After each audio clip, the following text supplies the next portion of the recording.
ताज़ा तरीन वीडियोस के लिए हमारा चैनल सब्सक्राइब करके बेल आइकॉन प्रेस करें ताकि आपको मिले हर अपडेट सबसे पहले। क्या 22 करोड़ अवाम तुमसे ये सुनने बैठी है कि तुम कश्मीर को गंवा कर आ जाओ और तुम आकर लोगों को ये कहो कि मैं क्या कर सकता हूं? मैं सिर्फ ये कह सकता हूं कि मोदी मेरा फोन नहीं उठाता। मैं सिर्फ ये रोना रो सकता हूं कि अमेरिका का सदर मुझे बुलाता नहीं है।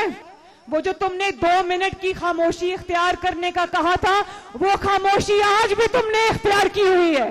मैं ये कहना चाहती हूं कि जो लोग कश्मीर को चोरी करने के लिए कश्मीरियों के वोट पर नजरें लगाकर बैठे हैं, कान खोल कर सुन लो कि मुस्लिम लीग नून अब वो मुस्लिम लीग नून नहीं रही।